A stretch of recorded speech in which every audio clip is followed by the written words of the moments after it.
Ooh, no. Okay, we are back. Bronx Bat Signal.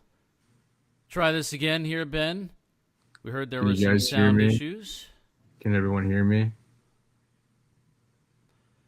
Well, let's get back in here and make sure that everything is hunky dory.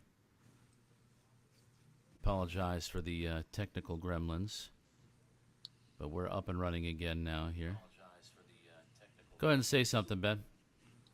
Hello, hello. Can you guys hear me? Go ahead and say something, Ben. Hello, hello. Can you guys hear me? Perfect. All right, so you're good now. Perfect. All right, so what we're going to do is we're going to send this back up to everyone again.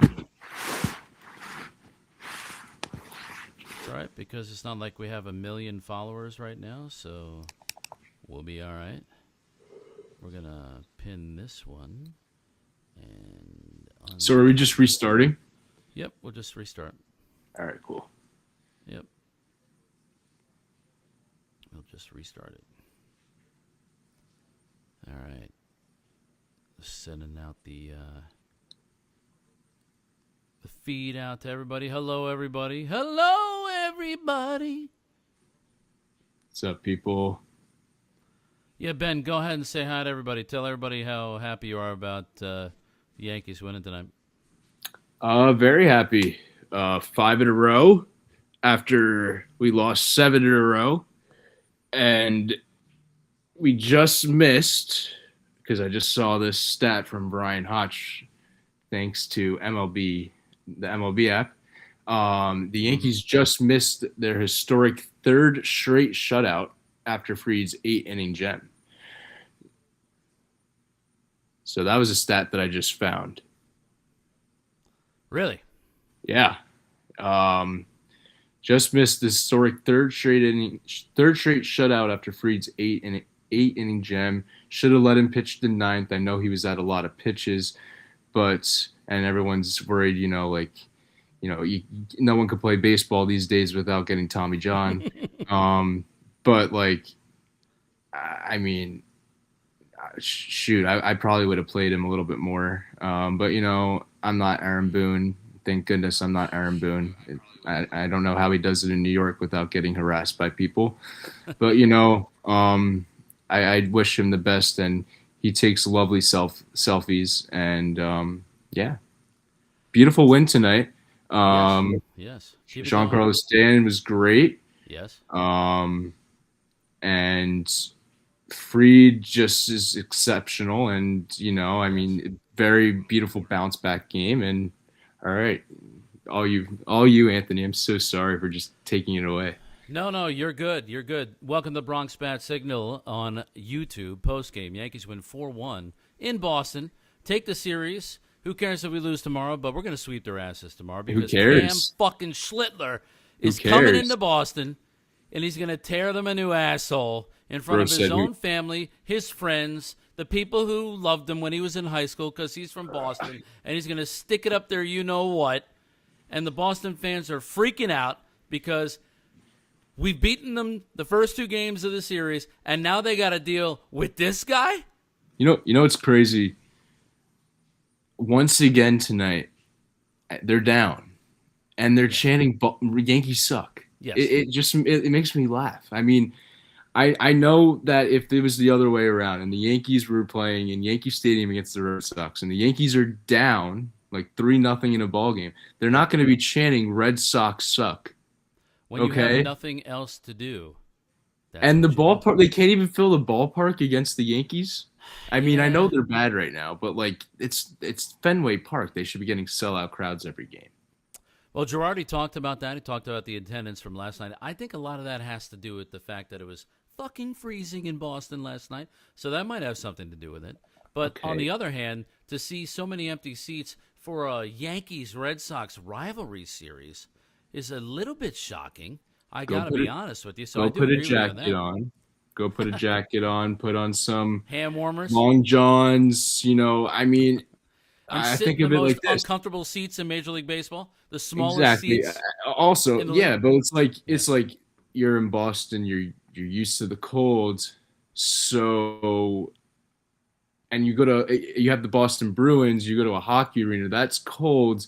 Yep. You're used to the cold, but yet on a Wednesday night in April, which understandably people have work, I get it, Yeah, but you yeah. can't fill up the ballpark for Yankees Red Sox. And I know that the Red Sox are struggling right now, and they only have like what 4 home runs and 12 games in Fenway this season, It's and not good.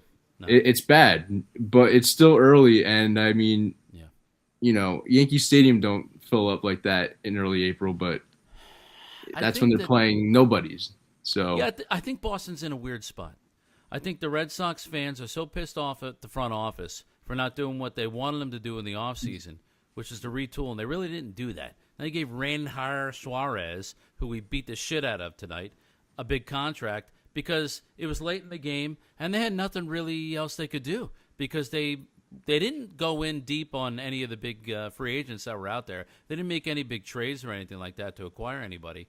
And well, so not only do they have, they didn't have a good offseason, right? They come out of the gates losing. Garrett Crochet getting whacked. The offense is dead. The defense looks like shit. they The haven't bullpen's done getting this. blown up. Fans are. I mean, they're saying sell the team when the owner Yeah, right they at are the saying that. stadium, Yeah. and I mean they haven't. They won a World Series in 18, but they haven't done the Yeah. same amount of spending No. since then. So I No. mean, it's really short term memory. It's like they're not going to forget. Like they won in 18, but you haven't done anything since. And it's like the Yankees haven't won in 2000 since '09, and yes, they made it to the Yeah, World don't Series in remind me. '24, but they lost. Yeah.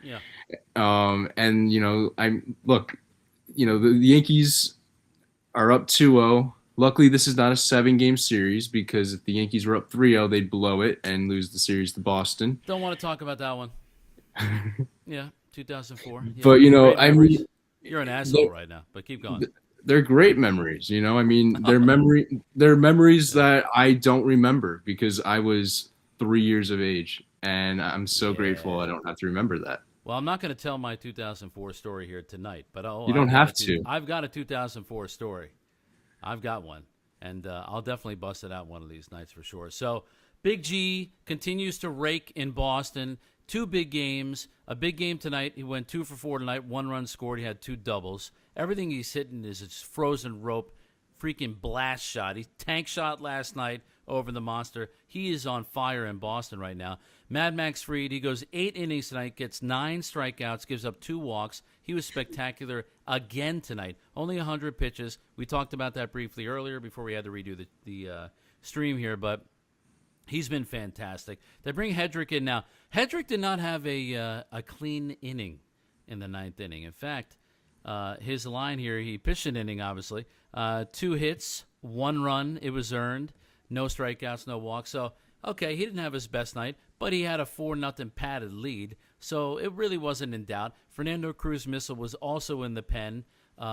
They could have brought him in if they needed to in trouble. I think that Boom wanted to stay away from Bednar as much as possible because, as we were kind of referencing earlier, Bednar's been overused so far this season. So let's give the big man some rest. Let him eat his Subway. Get a couple meatball subs in there. Relax, retool, and get your ass out there tomorrow if we need him. So we haven't used, let me think here.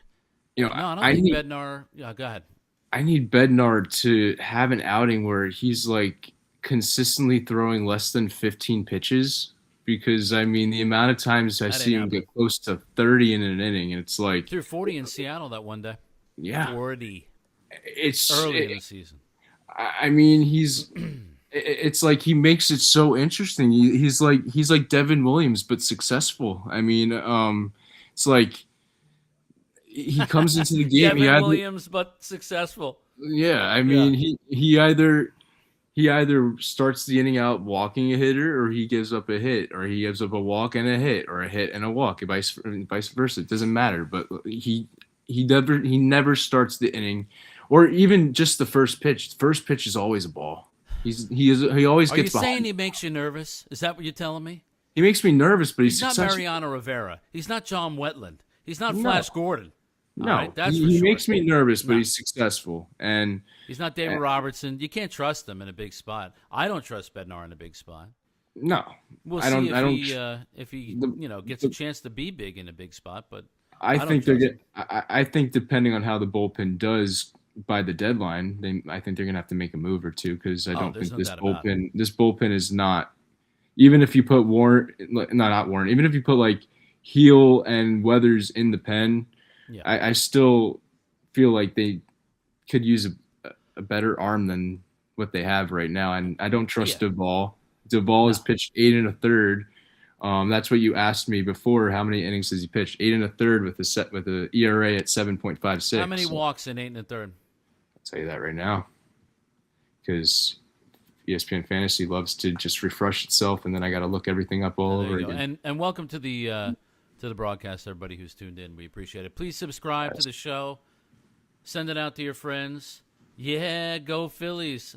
I know who you are. Did they win today? Are they winning right now? I don't know. Let me check here real quick. Because It's they're ahead of 3-2 Mets in the top of the ninth. against Oh two. shit! Against Minnesota. The Phillies. Mets are winning. Yes, Phillies Oh my losing gosh! 6-2 to the Cubs. Oh All right, my let me go on God, to. they're in trouble right now. Hold All right, on. so while you're So looking you up at the Duvall, yeah, go ahead, give me the what Duvall. did you ask me about the ball? How many walks? So 8 1/3. I think I said this when I was on mute. Yeah, how many? One walk in eight and a All right, third. So how he's many only got one strikeouts? walk. 8 to 1. 8 to 1.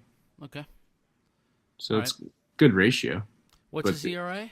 7.56, but his WAR is negative 0.3 right now.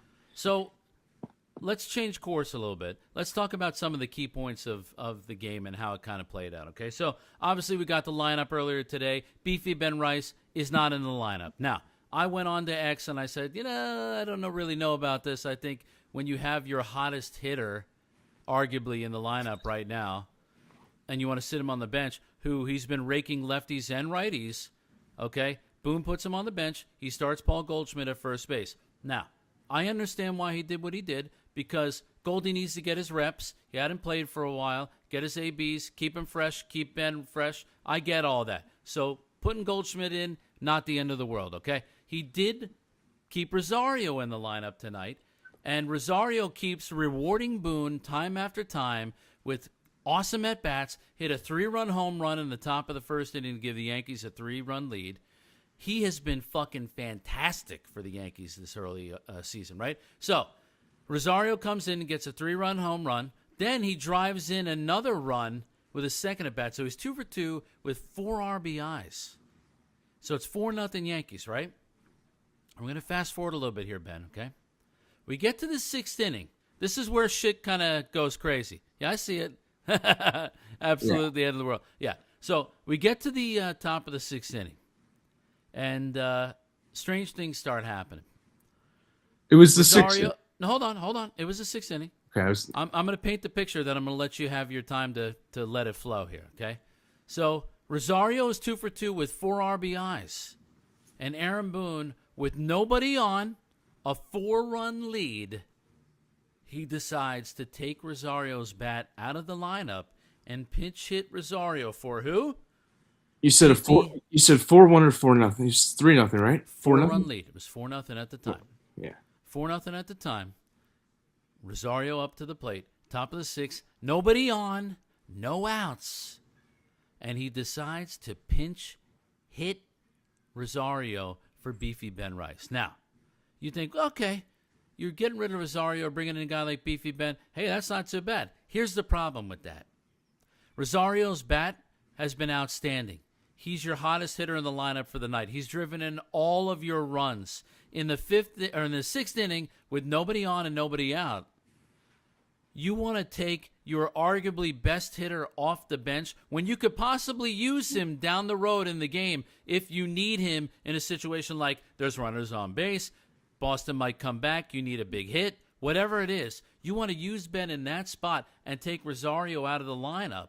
And then after Beefy Ben strikes out looking in the bottom of the 6th inning, he takes Ben Rice out of the game because he's already got Goldschmidt at first.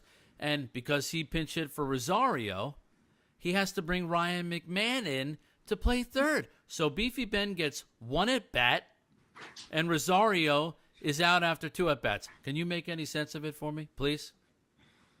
It doesn't make sense. That's the issue.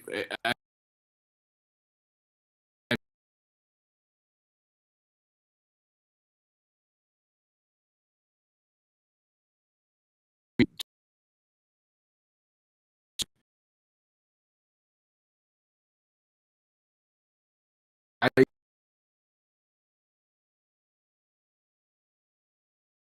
okay, so you take Rosario's bat out of the lineup because they brought in a righty, so Rice can come in left-handed hitter against right-handed pitcher. He's good against righties. So you bring in Rice, okay. So then I'm thinking, all right, then you'll have McMahon come in, and then you're moving Rice to first. No, that doesn't happen at all. You just take Rice's bat completely out of the game as well, and you leave Goldschmidt in. It doesn't make sense to me because you've got two batters who, yes, I know Goldschmidt needs his at bats, but he's been terrible so far.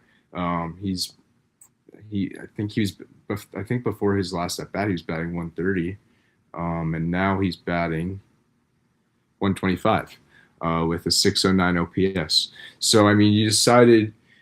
I just think in a 4-0 game, it's not the right move.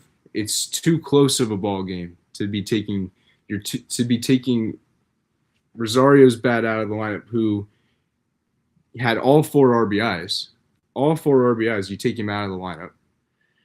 Rice, okay, he strikes out. But then what did Goldschmidt do his next at bat? He struck out. So it's like, no, you wait until Goldschmidt's at bat, then you take Goldschmidt out and bring in Rice. That's what I would have done. I just think the move is idiotic. Boone, of course, just makes really bad decisions, and it's nothing new. I mean, he's done it since he's managed a team. And then my buddy today, who is a Mets fan, we were kind of like debating a little bit. I was like, it's crazy for me to say this because like there's times where I hated Joe Girardi, but like I wish I had Joe Girardi as the manager of this team. And he's like, oh well, Aaron Boone has the second highest winning percentage or something like that. And I'm just like, what?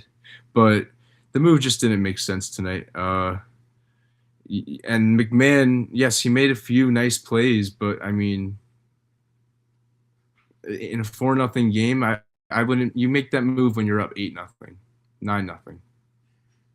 Okay, take two good at bats out of the lineup when you're up 9-0, not 4-0. Um, it's just typical Aaron Boone clown behavior. And I truly feel bad for the players in there because I feel like they're just saying nice things about Boone because they have to, because he's an idiot. Yeah, that's what I have to say about that.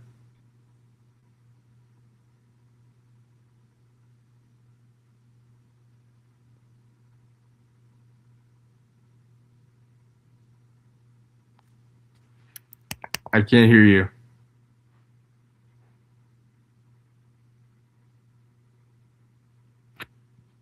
Can you hear me?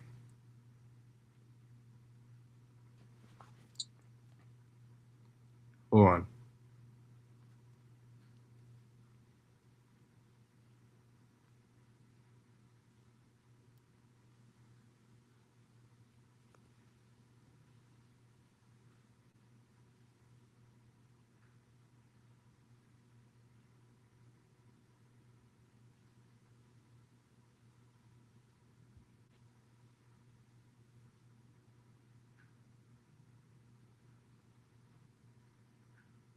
What happened?